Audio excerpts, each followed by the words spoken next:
Hey everyone, this is Kevin, your Aptpreneur, and we've got power again. Thank you for all those who joined me in the live stream last night when the power was out. That was kind of boring. Katie woke up to see the stream and was a little surprised at the adventure we went on and was like, why didn't you wake me up? I'm like, why would I wake you up? It's boring without the power. Unless you're live streaming, then it's fun. But it's time to get back to the normal videos today, the regular news cycle. And this article caught my attention. Of course, it's from Fortune. It's called UberEATS is taking a dramatic step to improve conditions for its drivers in Europe. So I thought that was interesting. And I thought it was also interesting that it highlighted UberEATS, not Uber. I wonder why. And it says, Uber's food delivery business will begin offering an insurance package to couriers in Europe, a move to address the conditions of gig economy workers. Then it goes on to state, describe a little bit, what an independent contractor is and all that stuff. That's not important for us.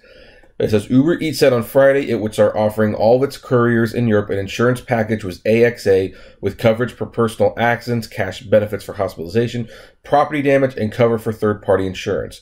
Quote, UberEATS couriers can now enjoy the freedom and flexibility of working on their own schedule and with the peace of mind provided by additional security and protection, said Philip Nutimens, I believe that's how it's pronounced, UberEATS general manager for Europe. The couriers will be available to benefit from the policy whether they are fully independent or employed via a third party, and the company will pay for the insurance. So that's the big news story, and that sounds like a good deal, and in all fairness, it is a good deal. I can't think of too many issues with it, but some people might be asking, why are they doing this? And is it limited to just UberEATS? And the thing about it is, it does look like, yes, it is going to be just UberEATS for some reason. I don't know why. But they're mainly doing it because, they have several court cases over in Europe right now about drivers' rights and pensions. And the thing is, even though we are independent contractors, Uber, in theory, makes enough money that they should be able to provide some benefits, but all they have done is cut, take away.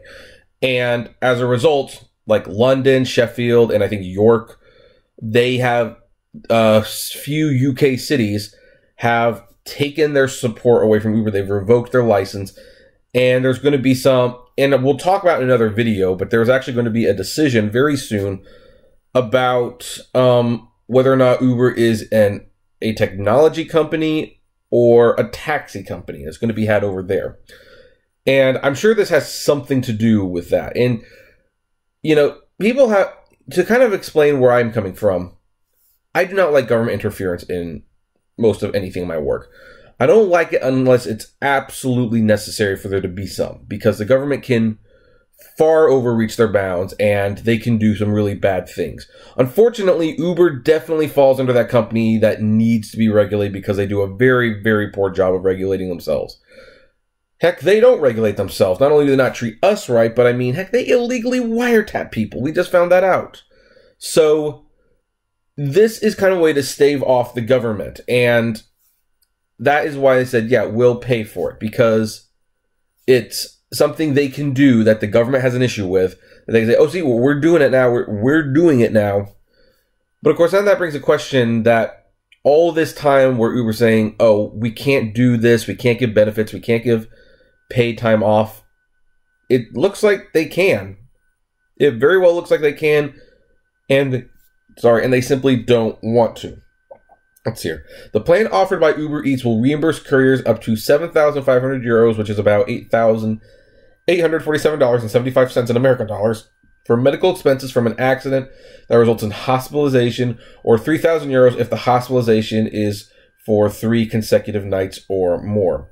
Couriers will also get a cash benefit for severe sickness or injury and cover for third-party bodily injuries and property damage. Now, the one thing that is not addressed in this article, of course, is why just the UberEATS? Why not Uber in general? And I think that's a pretty obvious answer.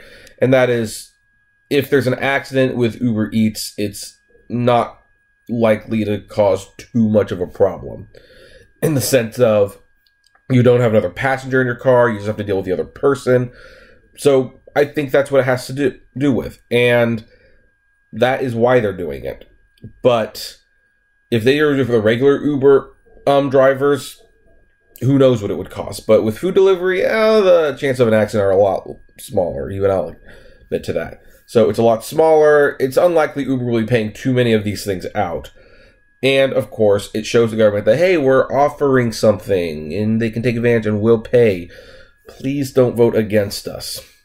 At least, that's what I believe is going on. But, of course, I would love to know what your thoughts are on the matter.